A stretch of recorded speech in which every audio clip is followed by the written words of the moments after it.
Get up, my world is with my girls, living on the dance floor.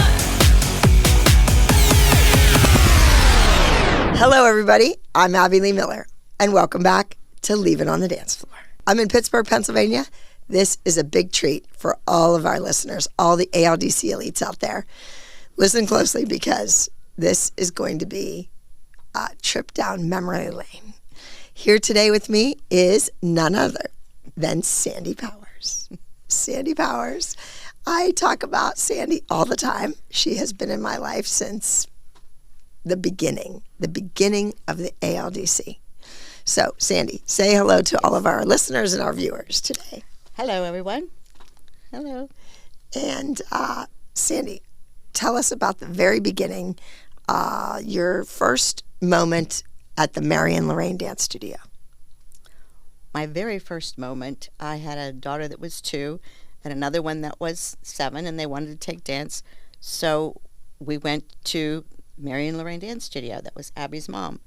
And it was a good time. It was once a week. She was at this particular facility, and she would unload gymnastics mats out of her trunk and a record player and her money box and a receipt book, and she would teach the class, and then at the end of the night she'd load everything back in her car again and go to another location for the next day. So it was always enjoyable. My older daughter wasn't as into it as the little one, but we kept up for a while. When recital time came, she got a costume that she didn't like, the older daughter. The hat was dumb.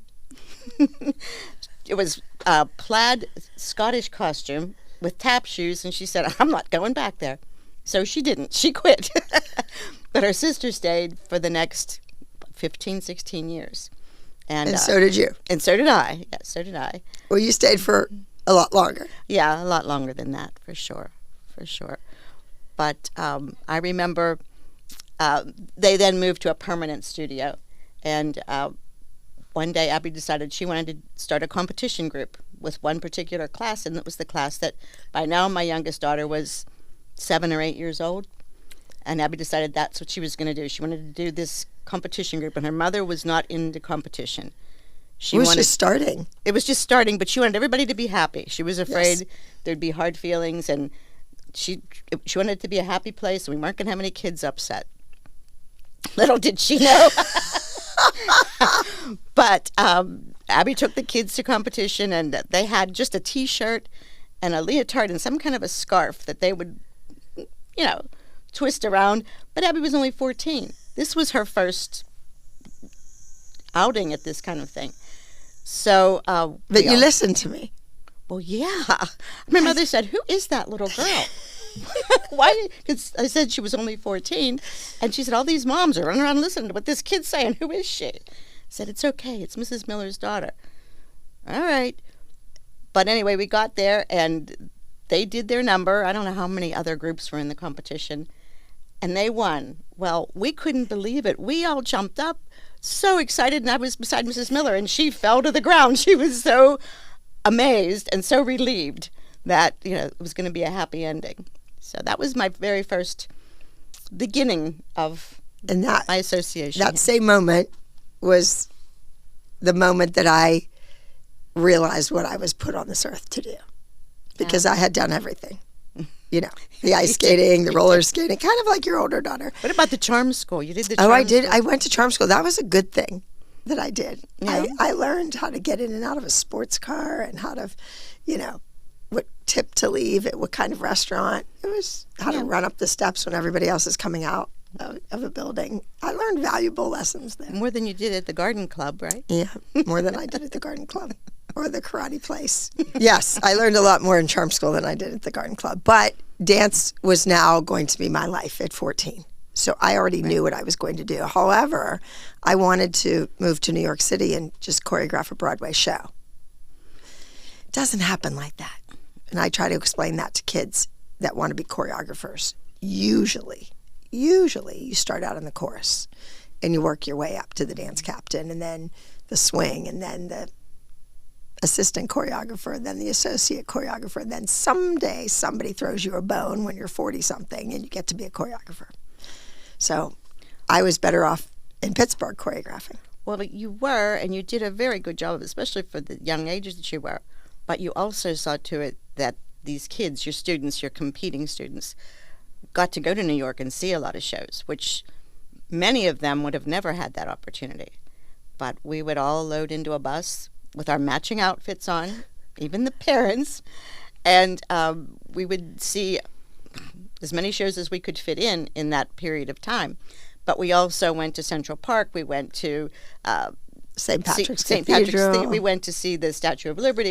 Abby saw to it that they got to see everything that was in that area, anything that was involved, anything that would, Well, enlighten I them. pride myself on getting kids out of Pittsburgh, out of Penn Hills, to other places that they wouldn't normally go. And I've said it before. You know, people that came to our dance studio, their idea of a vacation was Ocean City, New Jersey, or Ocean City, We Maryland, never did or a something. competition at the beach. We never No did. We went to way. Las Vegas. We went to L.A. But Orlando, Disney World. Right, but, Yeah, that's- I mean, I wanted those kids to go to places that they wouldn't go with their families. Mm-hmm. And let's talk about the fundraisers. How we got those kids to those Yeah, places. that's for sure. Sandy, you were the president of the Dance Company Parents Association. Yes. Do you remember when that was? I believe that was probably when my daughter was in high school. I don't know exact year, maybe 1985, Okay. 86.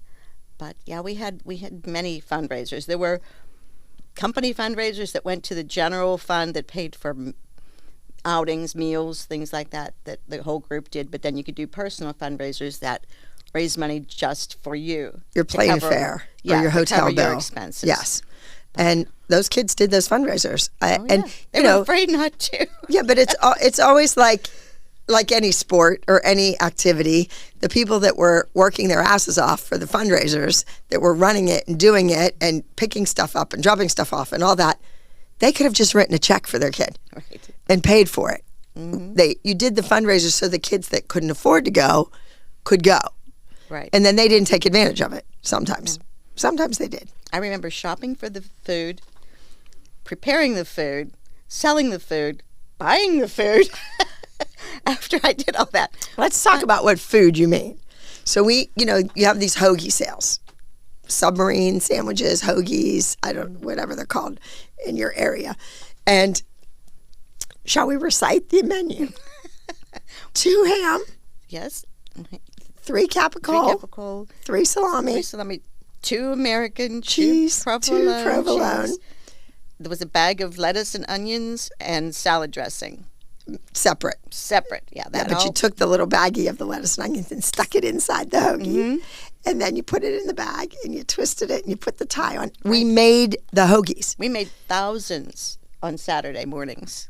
Not every Thousands. Saturday, but we made thousands. And we you would sell said 2,000 or something 3,000. about the knife. All you could hear was the electric knife going for hours. As that one dad, Pete Porco, would stand there and cut all the buns open so that they were delivered fresh that morning. They were really good hoagies. They were amazing. Yeah, they were. They were amazing.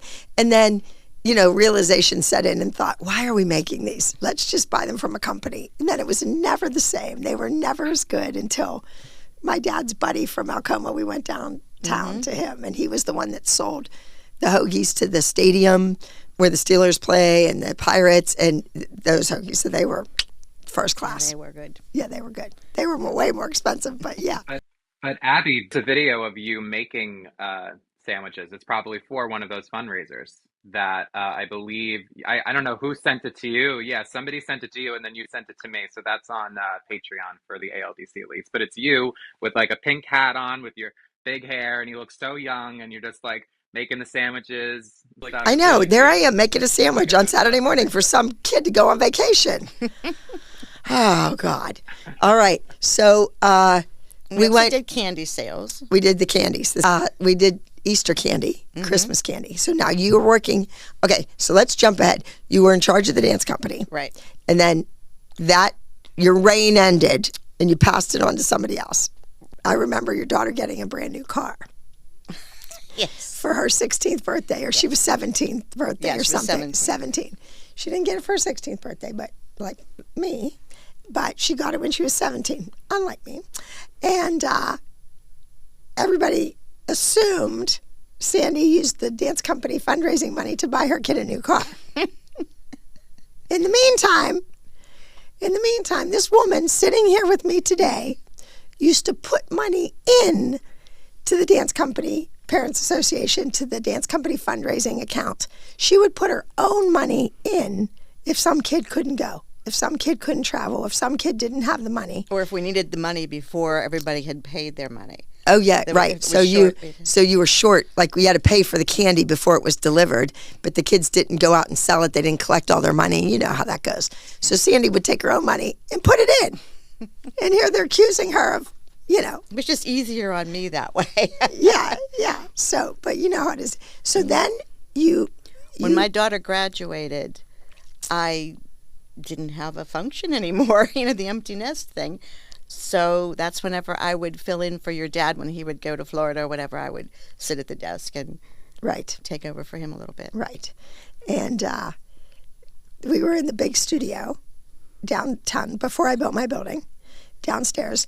And you would sit at that desk, and it was a big high desk, and you'd have to sit up on a stool behind it.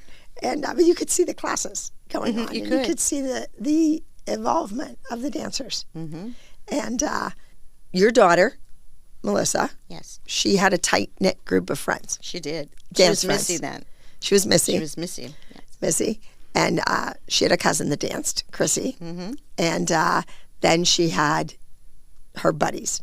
Oh, yeah. And those buddies lived at your house, Pretty much. pretty much. Pretty much, yeah. And you made the costumes.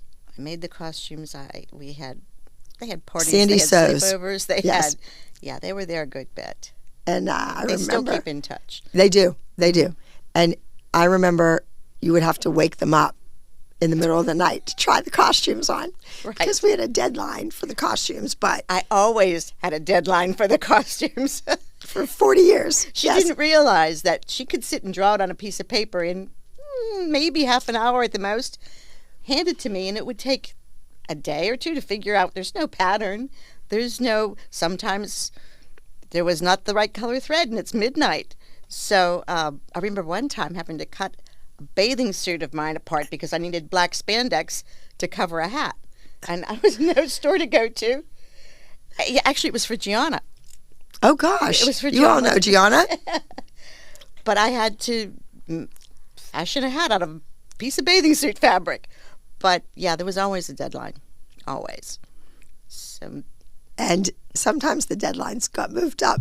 After you give somebody a job and say, here it is, and here's the deadline, and then, wait, we're going to this other competition, or, oh, they have a performance, or we it got need that. worse once the show started because there was only like a 8-hour timeline from whenever I knew what I had to make until it Okay, had to wait, be you done. jumped way ahead there. You jumped way ahead.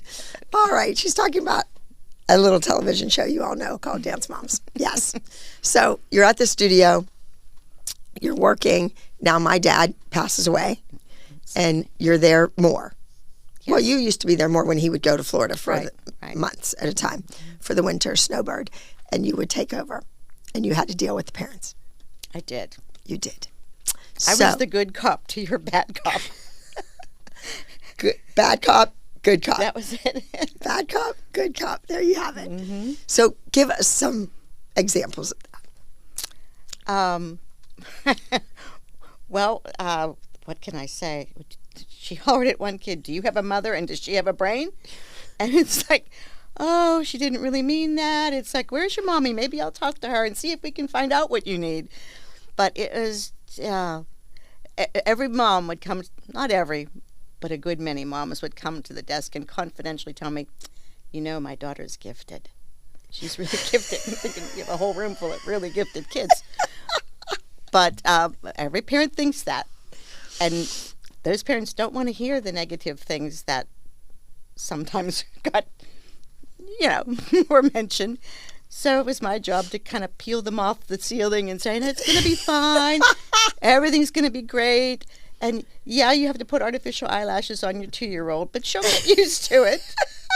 And lipstick and white gloves, and they can't touch their mouth with the white glove on because, Good lipstick. And we always did these photo shoots where the kids that were good and older would be there in the afternoon and they'd be fresh and they would be beautiful and their makeup would be perfect. And the babies were in a holding room down the hall, crying, sweating, wetting their pants, whatever. But they were last. They were always like 8:30 or 9 o'clock at night. That was when I really had to calm the moms down. That I do not remember. Well, no, you were in the room with the good kids. I was at the desk with the moms and the crying kids. All right. So, Sandy, your job was to get the money out of people. And that's a tough job. It is. Especially, I'm going to say this, I know it's 2023, but getting money out of women is tough. Well, everybody has their own But life, a lot their of situation. a lot of the clientele in the area that we were in didn't tell their husbands what they were spending. Right. The husband. And so they'd come to the studio and they'd pay in cash from the we gross had some cash people, yes. grocery money. What? Yeah, perhaps, yeah. Perhaps they were siphoning the money out of their And they were okay, but they wanted to know, like, what is this for? How did you all of a sudden come up with this bill? What do I owe? Well, where is it? What did I pay? Didn't I put a deposit down? Well, yeah, your deposit was $15, but, now we've got the tights costume and was lipstick. $85 with your tights, your lipstick, your headpiece. Your group photo fee. Yes. Yeah, so... You had to explain it over and over. Even yeah. though it was in writing and they received it. Some up things front. came not necessarily in writing right up front. There No. were things that happened after. Right. But your kid got a solo, and now you have to do a page in the book because they have a solo and they have to Right. do a page. So, yeah, like I said, it was just trying to soften the blow. That's all. Soften the blow. Just soften the blow. Prior to the TV show, there were moms at the studio. Moms that ended up on the show. Right. So let's just go ahead and jump to it. Kelly Highland. You have known Kelly how long? Kelly was in that original dance group with my daughter. So I've known her since she was maybe 8. Years old. Yeah. And you knew the mom and you knew the dad. I did know the mom. Actually, I went to high school with them. Oh. Interesting. Okay. She graduated with you? She did. I don't know Okay. about him, but she did. Okay. So you knew them forever. I knew of them. We were baby boomers, and our class was 1,200, Wow. just the graduating class. So I knew of her, but she wasn't one of my close friends. I mean, Okay. But you knew Kelly forever. oh, Yes. Kelly, yes, I do Yes, know Kelly. forever. And her older sister, Carrie. Yes. Yes. Okay. And then there were other people at the studio you knew. You knew Christy Lucasiak and her daughter, Well, I Chloe. had become familiar with them because they had been bringing their kids to class, and I, ordered their costumes, measured their costumes, ordered their costumes, just dealt with them. I saw those moms more than I saw some of my relatives. I would Yes. see them like 3 days a week, And they were there. and they were there. And they were customers They were. and came year after year. Yes. Yes. And so why don't you take our listeners, our viewers, through what it was like dealing with Christy and her payments? Oh, Abby, don't make me do this. I think it's public knowledge anyway, but Well, she, and like they all wanted to know, like, what is the total and how did it get to be and what am I paying for? And she had a credit card number on a piece of paper that was her grandmother's. And she said her grandmother, I believe her grandmother may have raised her. I'm not she certain. did. She did. Her Okay. that grandmother raised her, yes. Yeah. So the grandma was paying for Chloe's dance expenses. Okay. But it was a struggle. But everybody wanted their kid We to didn't have come it from all. a really affluent, it wasn't a poor neighborhood, but it wasn't super affluent. No. And when people decided to do this, it was a commitment. It was a financial commitment. It was, yes. Yes. And they also wanted to do it Oh, yeah, very much. very much. And if your kid was in there and had some talent and I took an interest in your child, you wanted to do it. And that's what I think sometimes the public doesn't understand is that nobody had to do it. Yeah. Nobody, I mean, if you committed, you started the year, you signed a contract for your child, a commitment, you were there for that year. Right. Right. Yeah, And- right. I mean, you might have a few no matter what the circumstance, every year you would have a few that wouldn't come back after the recital because their family situation changed or for whatever reason. They moved away or just Right, whatever it right. was. Right. And over your years at the studio, you saw a lot of trophies come in. I did. You saw a lot of winners. Mm-hmm. Children that came in as 3-year-olds and then ended up professional dancers. Right. Talk a little bit about that. We had one boy in particular that he was one of 4 children. His mother was a single mom, divorced mom, and she wanted everything to be fair for all her kids. So she brought them all to dance. The boy had such potential. Abby has always been really good at spotting this. When the kid walked in the door, she could say, that kid's beautiful, or that kid has the right feet, or that kid has the right body, or they have the potential. And it was a super nice family. They were wonderful. They were very agreeable. But the boy really, he had it. He could be something. He wanted it. He wanted it. And he worked so hard. Over the years, he would get more and more opportunities. And being the only boy in a group, you stand out. Mm-hmm. But he really stood out because he was so good. And he would stay after class, and he would go over and over and over that the Boy Scout number, I'm proud to be an American. Yeah. He did that, and you would hear that music go on for another hour after class was over. And then he did Come Fly With Me, and you would hear that. I just know if I had $1 for every time I watched one of those numbers, I would be financially set. And then there'd be auditions, and Abby and I would get in the car and drive to New York and go to the auditions, take the kids to, be able to have this opportunity. And Their parents didn't take them. No. Well, they wouldn't have even known where to go. Truly. No. I could have came up with an address. Well, you could have, but it's not the same. It's So, not the same. so I took them. Yes. I And then drove. while we were You there, drove. I Yeah, drove. we drove back and forth. Then you would go to the Colony. Colony in New York, and you couldn't just listen to music. You couldn't get it over your phone, or she would buy numerous Like CDs. Well, before $500, CDs, it was probably $600. even the 8 tracks. I don't know. Yeah, a lot. And we'd listen to the music the whole way back, and she would say, oh, this will be a good solo for somebody that's a good lyrical dancer. This is going to be Mark's solo next year. It was always about the music and preparing for what lies ahead. But I worked hard on that and spent a lot of money. You did. If those people ever knew the time and energy I put into just finding that song for their child. Or sometimes you'd buy one and nothing on it was going to work. And these are CDs that aren't nationally put out. These are CDs that are $40, $30 back then a piece. Mm-hmm. They were people that put out their album themselves, cabaret singers in New York. Right. Yes. Or we would call Marty at the Colony Yes. from the desk in Pittsburgh and say, we have this kid and she's good at this and she's good at that and we need a song for whatever. And he was like this savant. He was a genius at this music. And he would tell you, I know, I have this song, I'll send the music to you. And then he would mail it to us. I forgot about that. Yeah, Marty. We would call Marty at the Colony. Mm-hmm. Oh my goodness. Well, Marty, if you're listening, thank you. Thank you. Yeah. Okay, now those kids came. So at the desk, there was a trophy. There were flowers. Yeah. And that used to bug the shit out of me because I'd get this big, beautiful flower arrangement. Thank you, Abby, from the winner, whoever won. Mm-hmm. It was just so everyone else could see it. I was like, give me a nail gift certificate. Give me a new toaster. Give me like. Oh, come on. something. Somebody came up and said, thanks, here's a toaster. Well, you know what I mean. Like, give me a massage. Give me something. I know, you're really not a flowers person. I You're really think not a flowers are person. beautiful. I think they're beautiful, but they just smell like the funeral home, and it bothers me.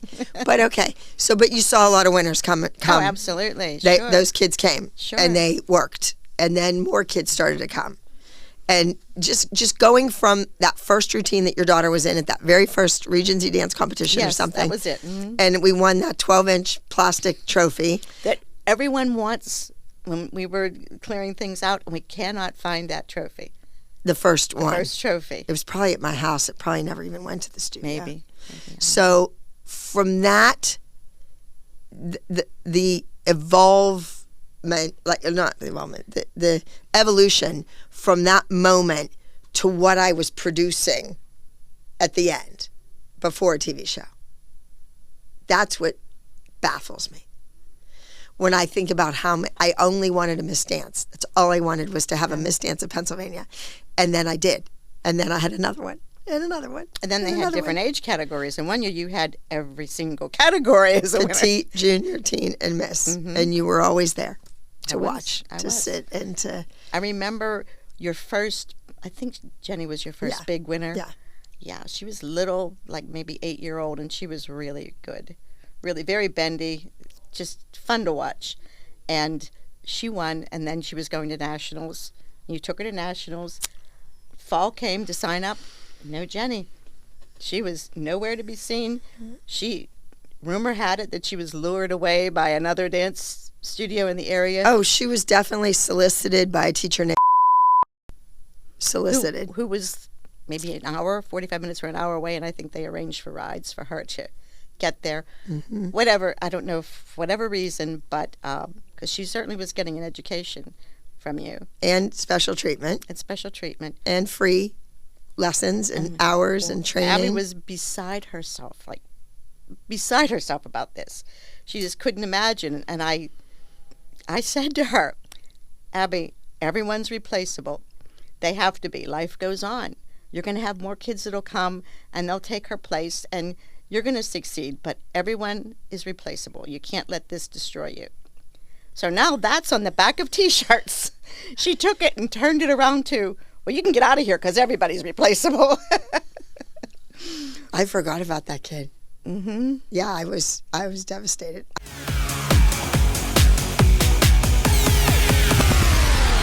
I always get emails and direct messages online from kids and parents asking if I can record a short video, wishing someone a happy birthday, a milestone congratulations on a special achievement, or even just my advice before performing at a competition. With Cameo, my followers, the ALDC elites, have the chance to connect with me directly. Looking to have Abby Lee's last word as you enter an exciting moment of your life? Maybe put you, your friend, or a special someone at the top of the pyramid? Or do you want them at the very bottom? Anything is possible on Cameo.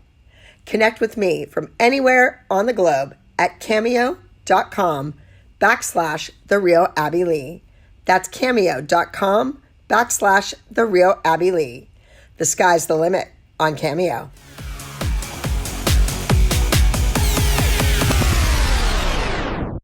I went to take my exams for Dance Masters of America.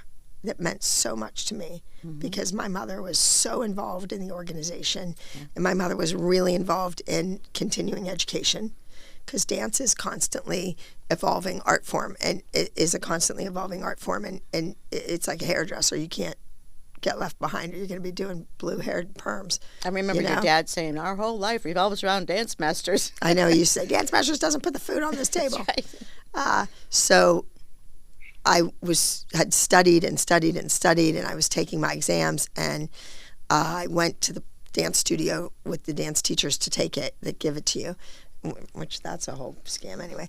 And the teacher was there to tell me, that she had a new student.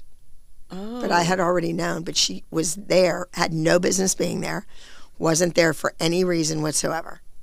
But to tell me, to throw it in my face right before I took my exams, to try to throw me. And I got 100, perfect score. Well, I think they were mad because I don't want to say mad, but amazed because they had been doing this for years, and you were this young person coming in and you won all this stuff, and they were a little offended, I guess. I don't know. Well, then it got worse, because Yeah, it then I kept winning. and I worked my ass off. I would be in that studio on Sunday from 11 a.m. until 8 o'clock or 7 o'clock till I could run to Mass at St. Bernadette's on the way home. And I literally was there You were. day in and day out. And the people paid a flat fee. Sandy was at the desk. She took the money. So when anybody talks about money and how much they spend at the dance studio, she knows exactly what it was. And I think for whatever, $250 for a solo, they got a lot. They did. They did. You'd put that sign up on the wall with number 1 to 8 or whatever at different times, and they had to sign up for their Private. private lesson. And they ran over there Oh, yeah. to sign up. Yeah, Yes. they did. Okay, so you help with costumes. Then you really got involved in the headpieces. So I would have other costume makers making the scratch costumes. Or I would do props sometimes. too. Props, Or you would paints. come to my house in the middle of the night and we'd be dyeing things Fabric. black in my kitchen. Yes. Sandy redid her kitchen. She completely gutted her house out and pushed it out and made this big, fabulous kitchen. And there was still glitter Inside the table. table leaves. from years ago. Yes. Sitting there at night making costumes and headpieces and Yes. glittering things up. Sandy, you're actually seen in one of the first episodes of season 1 when they were doing electricity. Let's get to the moms about the show moms. Okay. All right. So you mentioned that we were in Florida Right. and we were driving in a car. We were. You and I don't know what our reason for being in Florida was, if it was just a vacation or whatever, but there was some interest and little stirrings about the show and possibility, and Well, you they probably- were shopping it around to different But you networks. were with me all the time. We were together. Oh, yeah. So you knew that I was getting these phone calls Oh, from yeah. John Krella constantly, Right. constantly. Now, I got to talk about something else. Okay, so Sandy, you're at the front desk and phone calls come in. And it's casting agents from New York City. Oh, yeah. People calling. We need a 12-year-old girl that does a left side aerial. Right. Do you remember those Oh, phone yes, calls? I do. And then I remember you coming out and calling people you knew at Disney to get kids seen or auditioned or whatever for Tokyo Disney, for Orlando. Just, yeah, it's a lot It's of that. so went on. once the winning started and once the first kid had a job and then the first Broadway show, then it started to go crazy at my studio. Right, it did. And then that's probably whenever all the dance teachers didn't want you to go to Seven Springs anymore, because there was no way their kids were going to beat people that were headed to Broadway. Yes, we would go to competition and they would look in the programs and they would see they were against Mark Myers or this kid or that kid or Amanda Stolito, and they would pull their solos. They would literally pull out of the competition because we showed up. So now we're in Florida. You knew that there was a little bit something about a TV show. Right. There was, well, I would talk to you every day, so I knew it was going on. It was a possibility, but I don't think anyone took it as seriously, because it wasn't like you were busy doing what you were doing on an everyday basis, teaching these kids, and it was going on, but it didn't take over your life at the time. No. And thought, well, I don't know, we'll try this and see what happens.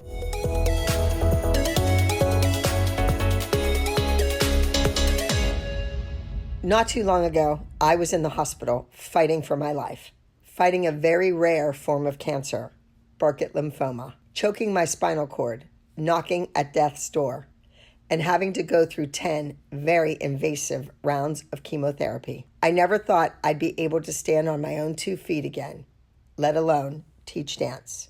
It wasn't until Dancers Against Cancer visited me during my recovery to help in my time of need that I realized their incredible mission. They have created an alliance in the dance community that provides financial support and inspiration to dance educators, choreographers, studio owners, dancers, and their families who have been impacted by cancer. The I'm a Dancer Against Cancer campaign was founded in 2012 in response to the loss of a young dancer from cancer. Since then, it has become a beacon of hope in the dance community, uniting dancers all over the nation. Join the fight against cancer and help make a difference with the dance community. For more information on how to get involved, and make a one-time or even monthly donation, please visit I'mADancerAgainstCancer.org/donate. Again, please get involved and make a difference within the dance community. Visit I'mADancerAgainstCancer.org/donate.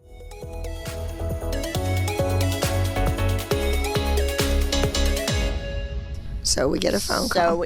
And we get a phone call. Well, we were in Florida. Actually, the economic downturn, a lot of people were taking time off from dance, taking fewer classes. So we didn't have quite as much money to do all the extra stuff this year. And we're trying to make headpieces out of curling ribbon and just getting a recital together. And we're driving down the street and her phone rings. And I can only hear her part of the conversation. But whoever she was speaking to said, "We sold the show." And she said, "Oh, okay." And he said, "But you don't understand. Your life will never be the same again." And she said, "Well, that's okay, because I'm not liking the one I'm living right now." So that was the beginning of, and I think that was in the spring. I'm not sure exactly when that happened. The beginning of the end. Well, the beginning of the studio as I always knew it. Yes. Let's put it that way. Okay, so now let's talk about those moms. We had Chrissy Lukasiak. Mm-hmm. You had Kelly Highland. You had Holly Frazier. Mm-hmm. You had, well, Melissa was later in there. No, Melissa was there. There with her kids. Okay. Yeah, she was there. And then you had, Did you that's say it. Kelly? No, that's it. Those four. Let's talk about those four. So you're at the desk. Mm-hmm. Kelly comes in. Take the audience there. They want to know this. And I keep saying it, and people don't really think I'm telling the truth. You were there. You worked at the front desk. You gave out the bills. You took the money. You wrote the receipts out. I did. So what would happen? What was Well, they would a owe. lot of, it was a lot of, I don't want to say chaos, but a confusion, because it was picture time and everything had to be paid for before the pictures. But sometimes we didn't know how much the headpiece or whatever was going to cost right away. So it was a lot of last minute kind of stuff. So how much is this? Well, what do you mean? We're like nickel and diming it at the end. Yeah. Yes. Well, I hate to put it that way, but it was, because we didn't know before then what it was going You to didn't know how many rhinestones were going to be on a costume until you rhinestoned the costume, period.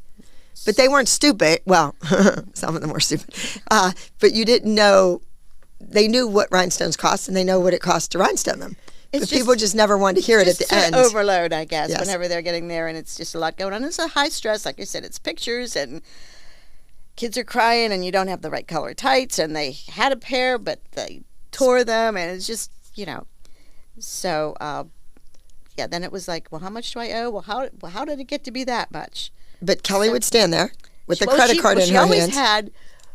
Brooke was smaller for her age, and Kelly always seemed to have her. She was carrying her around a lot, and little Paige was teeny, kind of running around, and then she had a son too. So her life was kind of chaotic, hectic with 3 kids, and 2 of them doing this on 2 different schedules. And no job. No, I don't believe she worked. But anyway, it was like, how much do I owe? And how much was that? And I would tell her, and she'd say, okay. And then she'd go upstairs, and then she'd be leaving. I go, Cal, you didn't pay me yet. Because I've known her, like I said, since she was a kid. So, and then it was gathering up the kids and the dance bags, and did you get your costume? And she'd be gone. So it was, well, I mean. And then the next day she would come in. No, but and you'd say, it wasn't you didn't just pay her. me. There was And it was just say- a lot of confusion. And she'd say, I paid you yesterday. She And you're thought like, she no, did. you stood here with a credit card, but you never actually paid. She thought she did. But what Sandy didn't know is she was going upstairs bragging that she got past the front desk again without paying. And the rules did not apply to her because she was alumni. Because It she wouldn't would have dance. happened if your dad was at the desk, because he held a firmer line than I did. I mean, I eventually got it, but I had to, not just her, just in general, Right. Coddle kind people about it. and be sweet and kind. And Be he'd kind be like, about you're it, not but- going upstairs. Yeah. Right. TV show. Yes. From your point of view, go. From my point of view, I was there with you, and I knew what was going on. But at the time, my mom was very sick, and I was sort of trying to back out a little bit because I had to spend. She ended up living with me, and I had to spend more time with her. So I wasn't there as much as I had been before. But cameras, Oh, yeah. crew. There were cameras and crew everywhere. And I remember vividly one day, there was a girl who I've known since she was little. She danced at the studio for years and happened to get a job with the production company. And it was her job to keep everybody out of the studios while they were filming, just the kids in the show. And I had to go back for something, and she looked at me, and it was like the hardest thing Teresa ever had to do. She had to say, I can't allow you to go back there. I'm sorry.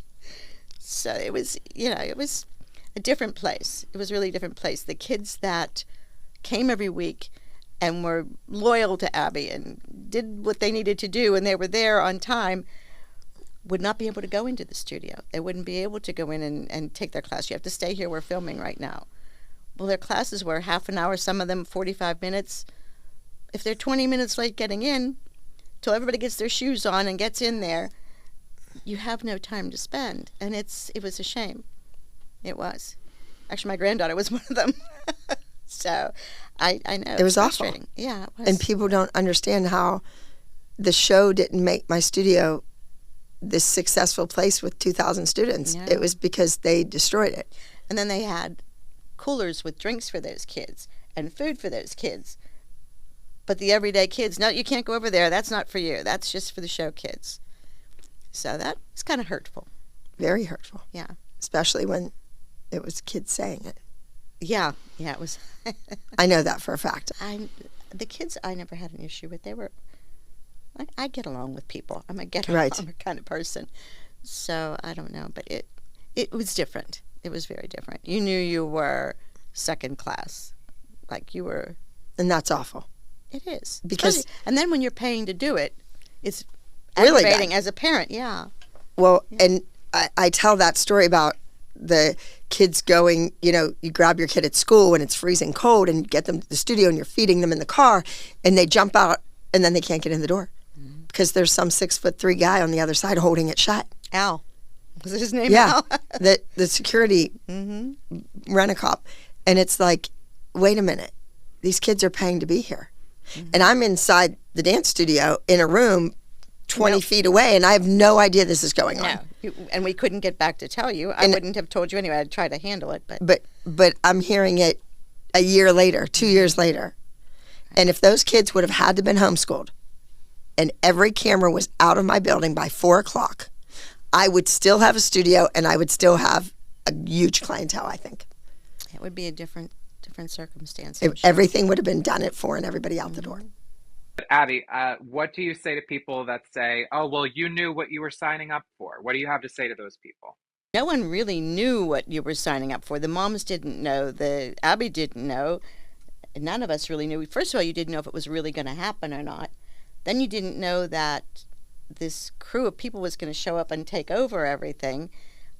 And get dirt everywhere and ruin your floors and clog up your bathrooms and those big men using the bathroom. Like, it's disgusting. Yeah, they It was brought in awful. quite a crew. So, yeah, you really didn't. And then once it started, you can't back out of it again. It's I going. tried. How many times did I quit? I mean, we tried. I did not know what I was signing up for. I didn't.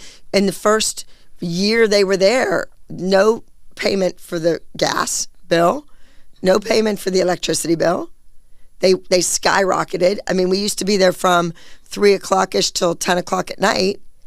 And on the weekends from, 9 in the morning till 4, that was it. And now suddenly it's insane. Right. And that was hard for the kids, too, because they went to school all day. Then they came to the studio. They had to learn a routine and get fitted for costumes and be on camera. And they wouldn't get out of there till 10:30 easily. Well, after they stopped filming, then they would take their regular classes. Yeah, And that's what people don't understand. I was running a business, a studio, running it into the ground. And I had 2 retail stores. I had a store in the city at that point. And I had the store and all the costuming. And then I was filming. I was on camera 12 hours a day, 5 days a week. And then every weekend. And then at night you would have to get a number together, find the music, do the costumes. So then when at 10:30 at night, when she's walking out the door, I would stick around and do costumes. I Yes. got called in to do some of that. But when you left, here's a box of fabric. I need this for tomorrow morning at 8, 10, whenever the bus was leaving to go to the city. Because then on the weekend, you were gone all weekend filming at different competitions. So I'm handing Sandy the box of crap and saying, make something fabulous out of this. And you did. You did. I remember. Those headpieces are absolutely magnificent.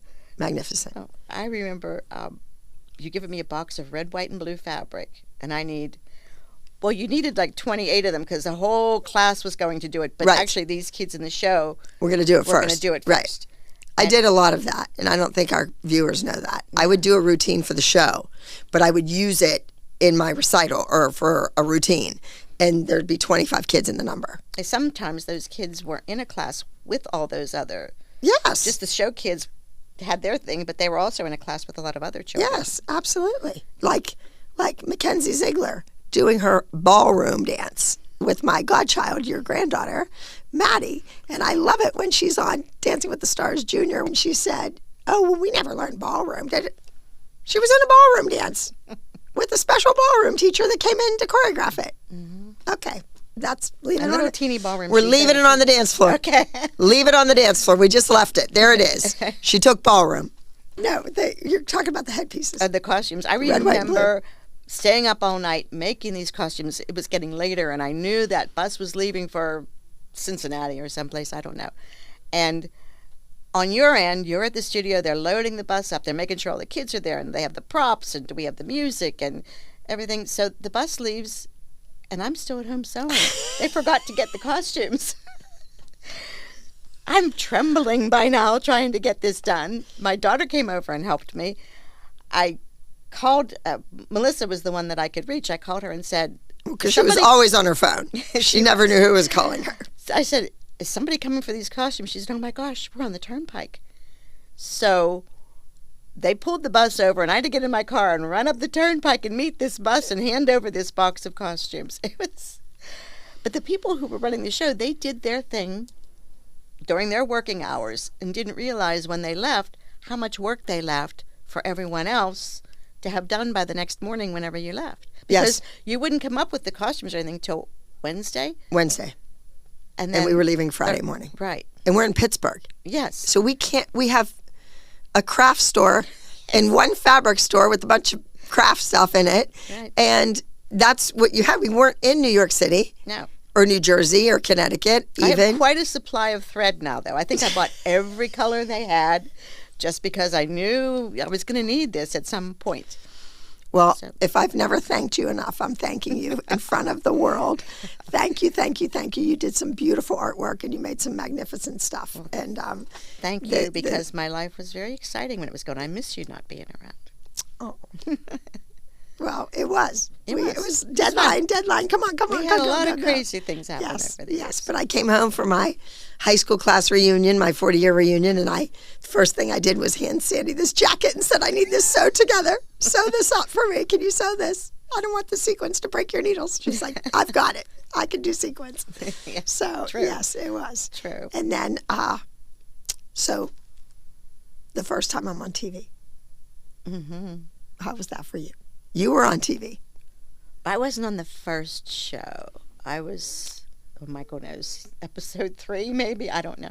I know I got in trouble because I was holding rhinestones in a bag. Yeah, it was episode 3. Episode 3. I was holding the bag with rhinestones in it, and the bag was cellophane, and it was making a crackly noise, and that wasn't good, so I had to back off, I guess. Oh, you got in trouble because the noise? The noise of the bag with the rhinestones in it. For God's sakes. Okay, so you're sitting in your living room. Well, no, the whole family. I mean, you were like part of our family, so yes. We were all sitting there just waiting. And it was, I remember the commercial coming on beforehand. And I had dozed off, and I heard Abby screaming something, 5, 6, 7, 8. I don't know what it was. And I woke up, thought, oh, my God, she's here. But, yeah, we all got together, and we watched. And then I think the next week we went to the lobby of the hotel in the area because the group was getting bigger, and we would watch and then we'd have snacks and we would watch. So it was an event. It was fun because we knew you from way back when. We knew the kids.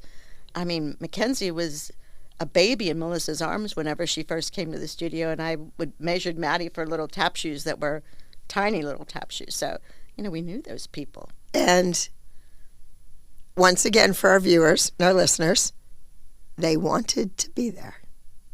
Oh, yeah, they wanted to be Nothing was toxic.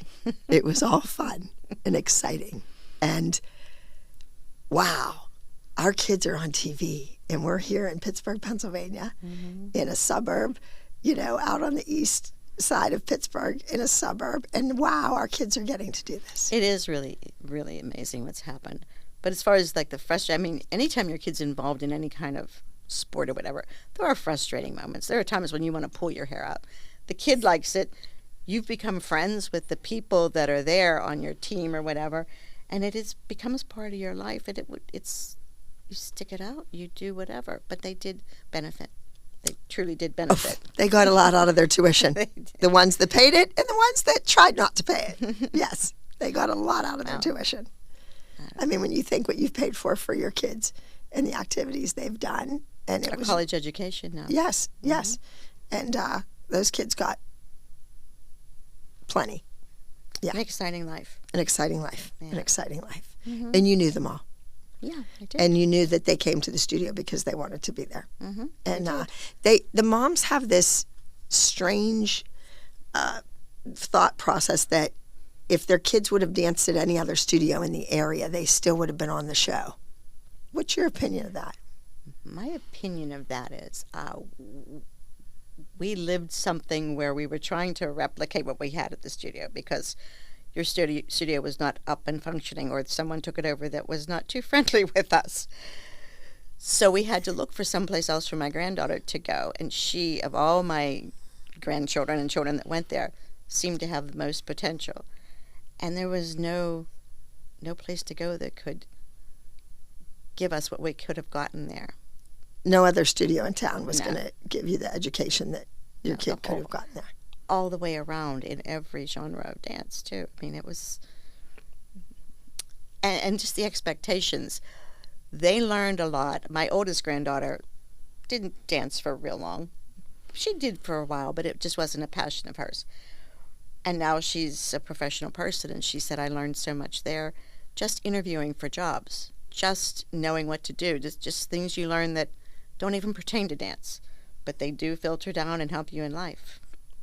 So, because you knew what was expected, and there was no way you didn't have the right thing on. There was no way you didn't have your napkin in your lap, and you didn't let the people off of the elevator before you got on, and just things that you learned from traveling. Yes. So you just don't get that anywhere else. You really don't. Well, thank you. So the answer to that would be that you don't think those people would ended up on a TV show if their kid danced somewhere else. I mean, it was my friend that created the show. Like, how would that have happened? Like, I just don't get it. Well, statistics would bear you out. How many other kids from the area, how many other studios from the area have all these professional kids? None. You have I was turning out more professional dancers than our universities in the city of Pittsburgh at one time. At one time, I was pumping out more professional dancers than Point Park. And then sometimes the teachers that were teaching at the universities also taught at our studio. Absolutely. So the kids in high school were getting classes from the same teachers that they would have then when they went to one of the universities. For $45,000 a year. Yeah. Instead of whatever they were paying a month, a couple $100 a month. Right. Yeah, $286 a month. And it was a lot smaller class too than what they would have in a college or university. And then they had performance opportunities. Well, in college you have performance opportunities too, but but not what we were doing. Yeah, they don't pick you out and say, "Oh, you're going to do a solo." Yeah, not in college. And you weren't going to a competition at the Waldorf Astoria, and Ben Vereen and Gwen Verdon and Cheetah Rivera weren't judging you. Right. I mean, come on, that's a big deal. That is. That's huge. That's huge. All right, Sandy, we're going to wrap it up here. Okay. Any personal things you want to tell the viewers about me? Personal. Well, I can say that I had some crazy experiences with you. Oh, we didn't talk about one thing we have to talk about. We owned a business together. We did. Yeah, So did. Sandy Powers and I and another lady owned a business together. It was called Dance Aquarius because people often say to me, Abby, you should own a competition. What, all these dance competitions are out there. Why don't you own one? And I say, I did. Why don't you tell everyone about that? Did. It was called Dance Aquarius because it was on a cruise ship, and we figured that would be a nice tie-in. They could have a nice vacation, and then we would be able to have classes, and it was beautiful. You could have classes up on the deck early in the morning. The only issue, well, we had several issues, but whenever we had ballroom space and deck space to be able to do this was when we were in port. So you couldn't then get off the ship and see what was in that town. You had to be on the boat Dancing, competing. Dancing, right. Well, we had to be there all day, but we were there. other people morning, night, didn't noon. because their kid could compete and then they could leave and go Well, do their whatever. kid had class, and then they had competition, but the parents could go out on the Yes. on the island or whatever. And it was great. I mean, it was a whole year of planning. It was before the internet and before you could book things online. They would pay us, then we would forward the money to the cruise line. And to That's when I bought a condo in Fort Lauderdale. That was going to be our headquarters. yeah. Yes.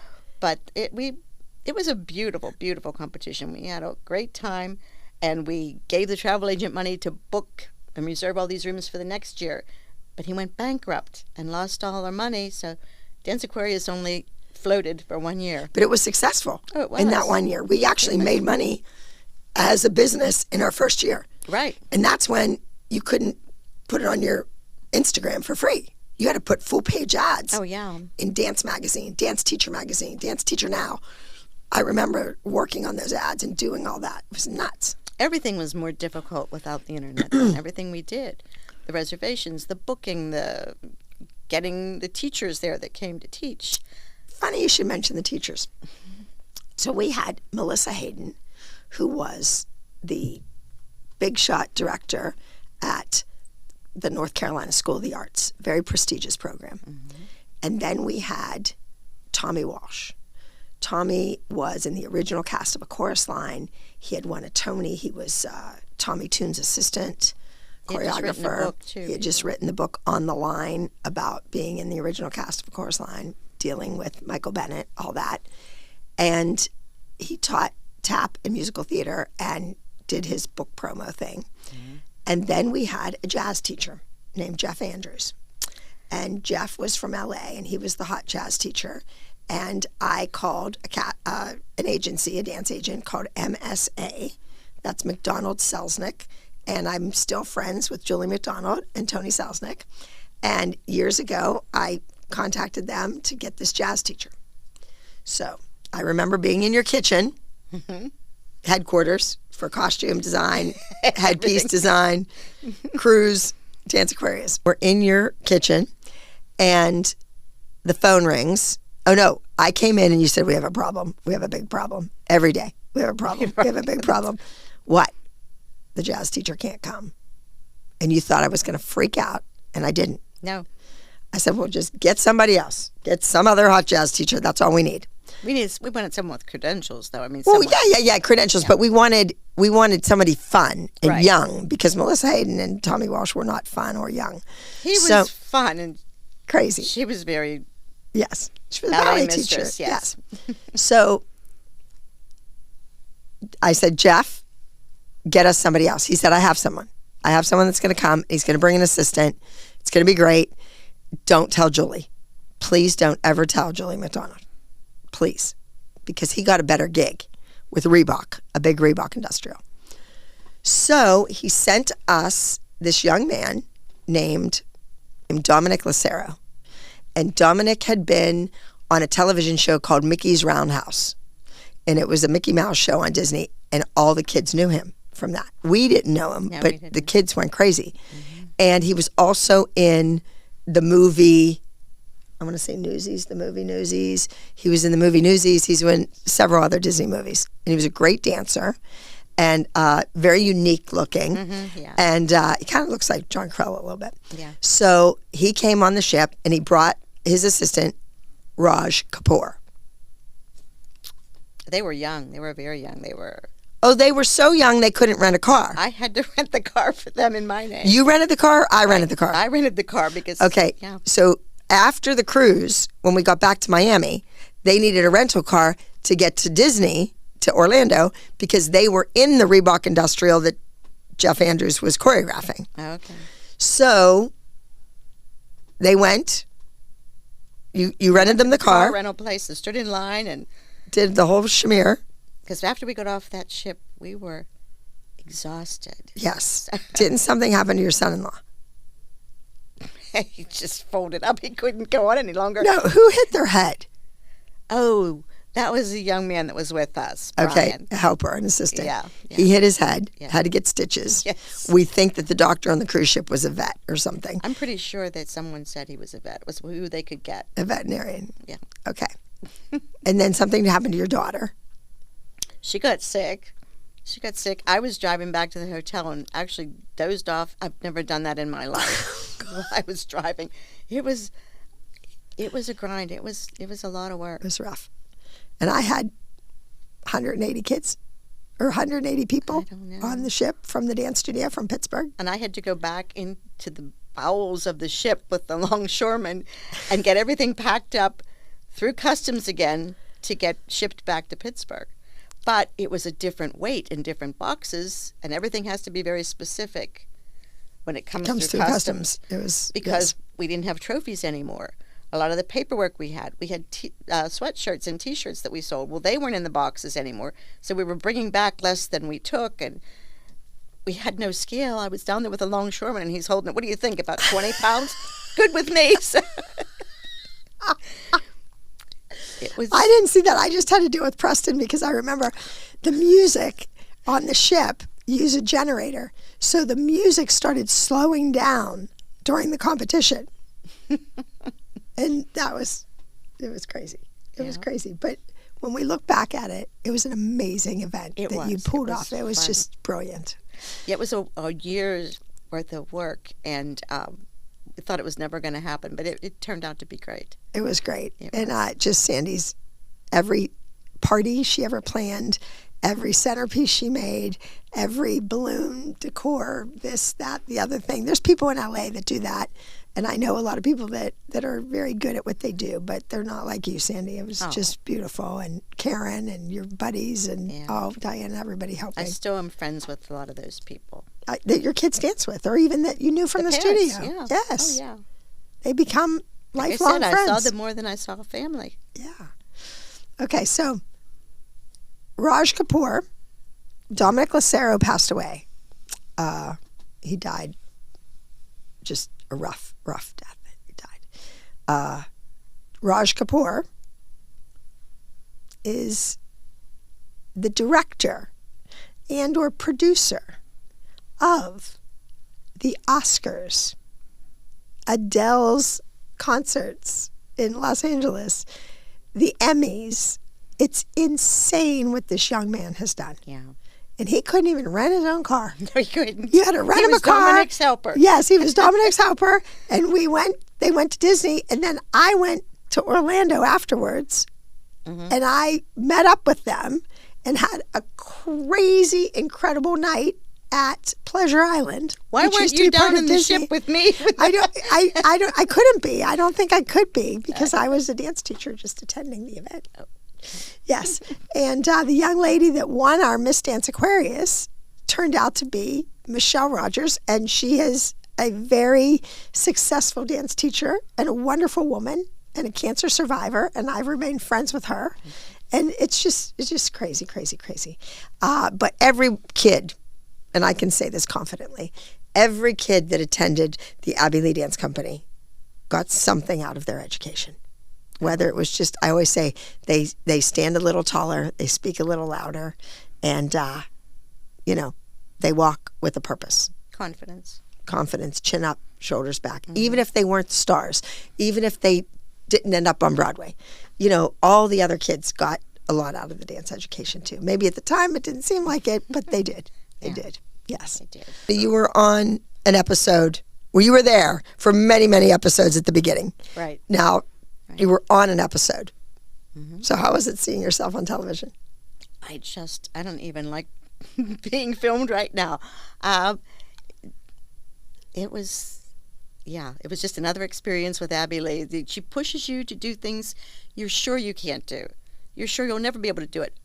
But you do, which is, I think, part of what they learn. Actually, I have to say, when my husband passed away, between Abby and her mom, they're strong women, and they showed me how to be strong. I thought, if they can do it, I can do this. If Marion, at 70 years old, drives herself to Florida by herself, I can do this. I can do this. So even as the person at the desk taking the money, I got a lot out of being at the dance studio. Confidence. Yeah. Yeah. And just dealing with people. Just all do what walks you of have to life. do. You do what you have to do. You do what you have to do. Whatever Yes. life gives you, you have to handle it. Right. And you do. You do. You keep doing it. I do. Keep doing it. I don't want to cry. No, I don't either. We've just seen each other through a lot of situations. A lot of situations, yes. Okay. So very quick. Speed answers. First thing that comes to your mind. Oh, my. What? Funniest thing that happened. In all these years? Yes. Oh, how can I narrow it down to one? Okay. We broke down in the desert in a van with. You had to be in LA for some Emmy thing, and we called AAA, and they had a map. They wanted to know what we were near. We looked out the window, and there was tumbleweed. There was nothing. There was no landmark. But we got back in time. Yes, we did. There was another time we were in New York, and Abby got mugged. But she wasn't going to the police station then because we had tickets to a show. That's right. So we went to the show, and then we had to see a friend that lived in New Jersey to the bus. So we went to the Port Authority, and there were police there. So, okay, we'll tell these policemen about what happened. We'll report the robbery. Well, they said, well, we're the Port Authority police. You can't, you have to go to the precinct where the event occurred. The North Precinct? The North Precinct. But while we were there were these guys sitting on the floor chained together. I guess they had arrested them for something. And they were waiting for the paddy wagon to come pick them up. I don't know why they were just there. No one was with them, but they were obviously arrested for something. And Abby looked at them and she said, if you could choreograph this right, it's a revolving door, and you guys could all get out. Nobody's watching you. So there was that. Then we showed up at the North Precinct. This happened, you got mugged at early in the afternoon. Well, till we ate dinner, ate lunch, went to a Broadway show, hung out at the Port Authority. It's probably midnight or so. And we have to report this incident. Mugging. This mugging, yes. And whoever the person was, Abby was behind a glass window with a little sliding window. And they must have said something along the lines of, how was your service? Or how did you... She slides that window back and says, Sandy, how do you spell embarrassment? As in, this police force is an embarrassment to the city of New York. So, okay, they finish up the paperwork. She comes out and she looks at the people at the desk and said, so after all we've been through today, aren't you even going to call us a cab? And they kind of look at each other like they can't believe this person just said that. And then one policeman said, okay, all right. So he walks us to the corner, steps out, stops all the traffic, and hails a cab. We get into this cab. I can't think about it without being hysterical again. We were rolling in the back seat laughing. And the one girl that was with us was very pregnant. She had this big blue down jacket on. It was one of those experiences. I could probably go on if I could think, but those are the couple that really stand out. Okay, anything else? No, just that I appreciate you and everything I've gotten to see and do. Oh, well, there's more to come. Let's hope. Let's hope there's so. more excitement in Let's the hope future. so, yeah. All right, thank you so much, Sandy. I am Sandy Powers, and this is Leave It on the Dance Floor. Thank you all for joining my dear friend Sandy and I here at Leave It on the Dance Floor. Don't forget to subscribe, leave us a review, and join us next week when Sandy's daughter Denise will join me here on my podcast, Leave It on the Dance Floor. My world is with my girls. ALDC Elites, thank you so very much for listening. Be sure to subscribe and give Leave It on the Dance Floor a 5-star review on Apple Podcasts, Spotify, Google Podcasts, or wherever you get your podcasts. If you want to watch each week and see exclusive behind-the-scenes content like my never seen before pictures and videos from the competitions, some even taken from the wings, classes at the ALDC studio in Pittsburgh, or even our iconic dance concerts, head over to Patreon or become a member on YouTube Premium, linked in the show notes each week. See you on the flip side.